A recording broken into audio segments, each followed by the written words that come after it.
Guys ఈ వీడియోలో చాలా క్రిస్టల్ క్లియర్ గా ఈ విషయాలు తెలుసుకోకుండా ఏకమైఎస్ లో మీరు జాయిన్ అయ్యారంటే అది ఇక అప్ టు యూ. నేను ఖచ్చితంగా ఇన్ని రోజులు ఏంటి అంటే నేను ఒక లెవెల్ వరకు మనం వెళ్దాము, మనం డీప్ డ్రైవ్ వెళ్ళడానికి అన్ని రిసోర్సెస్ అంటే అంత ఇన్ఫర్మేషను గ్రౌండ్ లెవెల్లో తిరిగి నేను సంపాదించాలి అని చెప్పి ప్రతి ఒక్క ఇన్స్టిట్యూట్ గురించి ఇన్ అండ్ అవుట్ తెలుసుకోవడానికి నేను చాలా ప్రయత్నాలు చేశాను.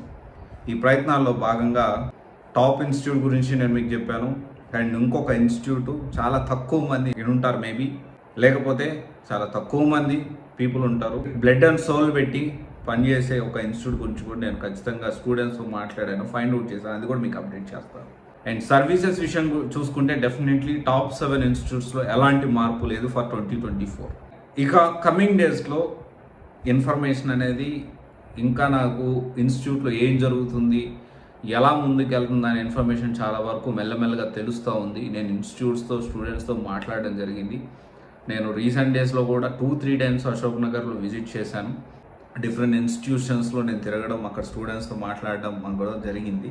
ఏకమ్ ఐఏఎస్ జాయిన్ అయ్యేటప్పుడు ఈ నిజాలు తెలుసుకోకుండా కొన్ని ఇంటర్వ్యూస్ చూసేసి, కొన్ని మాటలు వినేసేసి, లేకపోతే వేరే వేరే ప్రమోషనల్ యాక్టివిటీస్ చూసేసి మీరు జాయిన్ అయ్యారంటే ఖచ్చితంగా అది అప్ టు యూ. ఎందుకు అంటే నేను చాలా ఓపెన్గా చెప్తాను, ఇక నేను నెక్స్ట్ లెవెల్ ఉండబోతుంది. ప్రతి ఇన్స్టిట్యూట్ క్వాలిటీతోనే ముందుకెళ్ళాలి. ప్రమోషనల్ యాక్టివిటీస్, ఒక పర్సన్ ఇచ్చే ఇంటర్వ్యూస్ తోటి, పర్సన్ బ్రాండింగ్ తోటి వెళ్ళడం అనేది డెఫినెట్లీ నేను ఎక్కడికక్కడ ఎండగడతాను. That's where my job. అందుకనే ఇన్స్టిట్యూట్ రివ్యూస్ జెన్యూన్గా నేను ఇవ్వగలుగుతున్నాను. కాన్ఫిడెంట్గా నేను దాని గురించి ముందుకు తీసుకెళ్ళగలుగుతున్నాను. అయితే ఇక్కడ ఏకమ్ ఐఏఎస్లో ఎన్ని బ్యాచెస్ ఉన్నాయి జనవరి నుంచి అంటే ఈ విషయం మీరు తెలుసుకోండి. నాకు చెప్పాల్సిన అవసరం లేదు, నాకు ఆల్రెడీ నాకుండే ఇన్ఫర్మేషన్ నాకుంది. బట్ మీరు తెలుసుకోండి. నేను చెప్పే ప్రతి పాయింట్ నిజమా కాదా అనేది 10 సార్లు క్రాస్ వెరిఫై చేసుకోకుండా డెసిషన్ తీసుకోవద్దు, నేనే చెప్తా ఉన్నా. ఓకే, అయితే ఇక్కడ జనవరి నుంచి ఎన్ని బ్యాచెస్ స్టార్ట్ అయ్యాయి, ఇప్పుడు ఎన్ని బ్యాచెస్ రన్ అవుతున్నాయి, ఎంతమంది స్టూడెంట్స్ మనకు అనవసరం. దీని గురించి ఖచ్చితంగా మీరు తెలుసుకోండి. ఎందుకు అంటే పర్సనల్ గైడెన్స్, ఒక మెంటార్షిప్, ఒక పర్సన్ ఎంతమందికి ఇవ్వగలుగుతాడు అనే క్యాలిక్యులేషన్ మనకు అర్థం అవ్వడానికి క్వశ్చన్ వేయమంటున్నాం. తర్వాత వచ్చేసి 36+ ర్యాంక్స్. జనరల్గా ఒక ఇంటర్వ్యూలో చూశాను సారు, నేను 36 అసలు మేము ర్యాంక్స్ మాకు ఇష్టం ఉండదు అన్నట్లు చెప్పారు. అండ్ డెఫినెట్లీ ఈ వీడియో చేసిన తర్వాత నా మీద హేట్రెడ్ కూడా పెరగచ్చు. బట్ నిజాలు తెలుసుకోవాలి. ఇప్పుడు ఇలాగే ఒక పర్సన్ బేస్ చేసుకొని ఒక ఇన్స్టిట్యూట్, నేను దాన్ని ఇండైరెక్ట్ చెప్తుంటే అర్థం కావట్లేదు స్టూడెంట్స్కి. నేను నన్నే రివర్స్లో మీరు ఎందుకు సపోర్ట్ చేస్తున్నారు, మీరు ఉన్నది ఉన్నట్టు చెప్తున్నా. నేను ఒక ఇన్స్టిట్యూట్ గురించి నేను అది కూడా ఒక పర్సన్ బేస్డ్ మార్కెట్లో వెళ్ళి ఎంతమంది స్టూడెంట్స్ నా దగ్గర, నేనేం చెప్తున్నానంటే ప్రతి సబ్జెక్ట్కి ఎక్స్పర్టైజ్ ఉండాలి, ఒక సిస్టమ్ ఉండాలి, ఒక ఆర్గనైజర్గా వెళ్ళాలి. అప్పుడే స్టూడెంట్స్కి న్యాయం జరుగుద్ది. ఎందుకంటే టెస్ట్ సిరీస్ చేసేవాళ్ళు ప్రిపేర్ అవ్వాలి, టెస్ట్ సిరీస్ ప్రిపేర్ చేయాలి, మెటీరియల్ ప్రిపేర్ చేసేవాళ్ళు మెటీరియల్ ప్రిపేర్ చేయాలి. ఓకే, క్లాస్ షెడ్యూల్ చేసేవాళ్ళు సపరేట్ ఉండాలి. ప్రతి దానికి ఒక సిస్టమేటిక్గా వెళ్ళాలి. అందుకని ఒక పర్సన్ ఈ విధంగానే కొన్ని వేల మంది స్టూడెంట్స్ని ఈరోజు అసలు సివిల్స్ మీద ఇంట్రెస్టే వదిలేసి వెళ్ళిపోయారు. ఇది నిజం. అశోక్ నగర్, హిమాయత్ నగర్ సరౌండింగ్స్లో ఉండే ప్రతి ఒక్క యూపీఎస్సీ ఆస్పిరెంట్కి ఈ విషయం తెలుసు. మనకున్న లిమిటేషన్స్కి మన పబ్లిక్లో ఆ విషయాలు చెప్పలేము. మీరు అర్థం చేసుకోవాలి. కొన్ని ఇన్స్టిట్యూట్స్ ఒక పర్సన్ బేస్ అయ్యి, కొన్ని ఇన్స్టిట్యూట్ కాదు, ఒక ఇన్స్టిట్యూట్ అయితే పర్టికులర్గా, నేను I don't want to mention institute name, ఇది అందరికీ తెలుసు. సో ఇదైతే గుర్తుపెట్టుకోండి. ఎంతమంది కోర్స్ తీసుకున్నారు, ఎంతమంది జిఎస్ ఫౌండేషన్ తీసుకున్నారు, దానికి సంబంధించి మీరు తెలుసుకోవాల్సిన అవసరం ఉంది. తర్వాత 36 ర్యాంక్స్ అన్నారు. 36 ర్యాంక్స్లో ప్రిలిమ్స్ కమ్ మెయిన్స్ హైదరాబాద్లో ఏకమ్ ఐఏఎస్ ఇన్స్టిట్యూట్లో తీసుకున్న వాళ్ళు ఎంతమంది ఉన్నారు, అందులో తెలుగు వాళ్ళు ఎంతమంది, క్రిస్టల్ క్లియర్గా చెప్తున్నా. హైదరాబాద్లో ప్రిలిమ్స్ కమ్ మెయిన్స్ విపరీతంగా ఇంటర్వ్యూస్ అన్నింటిలో 36+ ర్యాంక్స్, హిస్టరీ క్రియేట్ చేసామని ప్రమోషనల్ యాక్టివిటీస్ చేసుకుంటున్నారు కదా. స్టూడెంట్స్ అడగాల్సిన విషయం ఏంటి అంటే 36+ ర్యాంక్స్లో హైదరాబాద్ బ్రాంచ్లో ఎప్పుడు ఏ బ్యాచ్లో కోచింగ్ తీసుకున్నారు, అందులో తెలుగు వాళ్ళు ఎంతమంది ఉన్నారు, ఒకసారి క్రాస్ వెరిఫై చేసుకోండి. అండ్ తర్వాత వచ్చేసి ప్రాపర్ షెడ్యూల్. నేను జనరల్గా ఒక ఇన్స్టిట్యూట్ సెలెక్ట్ చేసుకునేటప్పుడు నేనేం చెప్తానంటే మొత్తం ఎంటైర్ ప్రాపర్ షెడ్యూల్ అంటే జనరల్ సబ్జెక్ట్ వెయిటేజ్ ప్రకారం, లాస్ట్ ఇయర్ కూడా 18 క్వశ్చన్స్ కరెంట్ అఫైర్స్ మీద వచ్చాయి. వెయిటేజ్ ప్రకారం ఈ క్లాసెస్ అవర్స్ డివైడ్ చేస్తున్నారు లేదని అడుగుమంటా.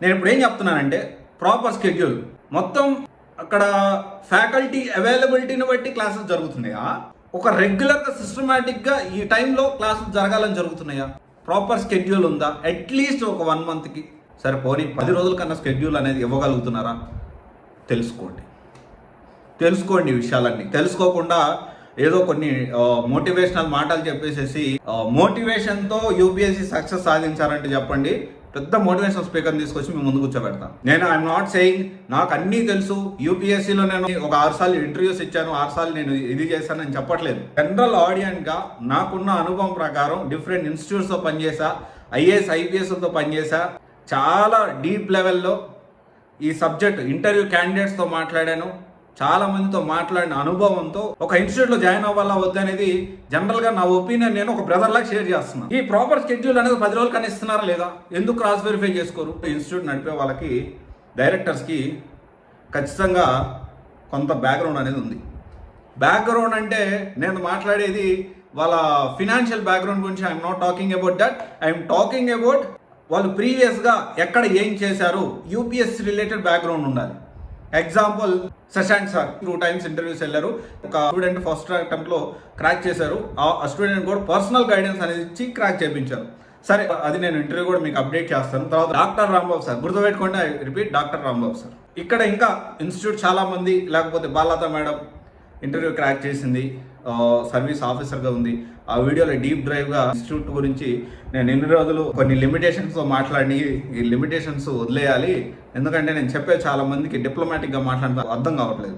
ఇలా కొన్ని ఇన్స్టిట్యూట్స్ వాళ్ళు చూసుకుంటే కొంత బ్యాక్గ్రౌండ్ అనేది ఉంటుంది. ఇప్పుడు ఏం చెప్తున్నానంటే ఇవన్నీ మీరు క్వశ్చన్లో అడగండి, జాయిన్ అయ్యేటప్పుడు నిజాలు తెలుసుకోండి. ఇవన్నీ పక్కన పెట్టేసేసి జనవరి నుంచి జూలై వరకు ఎన్ని బ్యాచ్లు జరిగినాయి, ఏమంది పక్కన పెట్టండి. ఫిబ్రవరిలో ఒక బ్యాచ్ ఏదో స్టార్ట్ అయి ఉంటుందిగా, లేకపోతే మార్చిలో స్టార్ట్ అయి ఉంటుందిగా, లేకపోతే ఏప్రిల్లో స్టార్ట్ అయి ఉంటుందిగా.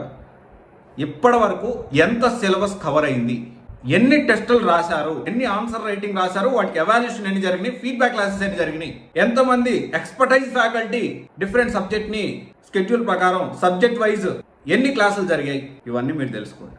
నేను చెప్పేది మీకు ఎడ్యుకేట్ చేస్తున్నా. డెఫినెట్లీ కొంతమందికి ఒక పాజిటివ్ వైబ్ అనేది ఉండొచ్చు, అది తప్పు అన్నంత మాత్రాన, లేకపోతే ఇంకొక ఇన్స్టిట్యూట్ బాగుందన్నంత మాత్రాన ఆ ఇన్స్టిట్యూట్ బాగున్న ఇన్స్టిట్యూట్కి వెళ్ళి జాయిన్ అవ్వమని నేను చెప్పడం లేదు. నేనేం చెప్తున్నా, నేను చెప్పే ఇన్పుట్స్ కరెక్టా కాదా క్రాస్ వెరిఫై చేసుకోండి. నేను straight to the point, on point మాట్లాడుతున్నా. నేను ఆన్ పాయింట్ అంటే ఆన్ పాయింట్ మాట్లాడుతున్నా. Whatever I'm saying here, ground level రియాలిటీలో నాకు తెలిసిన విషయాలు చాలా ఉన్నాయి. ప్రాపర్ వేలో ఈ నిజాలు తెలుసుకోండి, ఈ క్వశ్చన్స్ అడగండి అంటున్నా. నేను ఇన్స్టిట్యూట్ బాగలేదు, ఏకంలో జాయిన్ అవ్వద్దు అని నేను చెప్పట్లేదు, అలాగే జాయిన్ అవ్వమని కూడా నేను చెప్పట్లేదు. ఒక్కసారి ఆలోచించి, ఎందుకు అంటే ర్యాంక్స్ విషయంలో 36+ ర్యాంక్స్ ఇంటర్వ్యూ గైడెన్స్ ప్రోగ్రామ్ అని వేసుకున్నారు, కానీ చూస్తే నాకైతే చాలా తక్కువ మంది కనిపించారు తెలుగు. హైదరాబాద్ బ్రాంచ్లో ఎంతమంది ఉన్నారు? సో ఇవన్నీ మనం తెలుసుకోకుండా ఒక మోటివేషన్ మాటలు వినేసేసి జాయిన్ అవ్వడం, డెసిషన్ తీసుకోవడం ఎంతవరకు కరెక్ట్ అని తెలుసుకోవాల్సిన అవసరం ఎంతైనా ఉంది. గుర్తుపెట్టుకోండి, selecting right UPSC coaching institute UPSC జర్నీలో చాలా ఇంపార్టెంట్ ఆస్పెక్ట్ ఇది. నేను చెప్పే ప్రతి పాయింట్ను మీరు క్రాస్ వెరిఫై చేసుకుని అప్పుడు డెసిషన్ తీసుకోండి. Okay, thank you.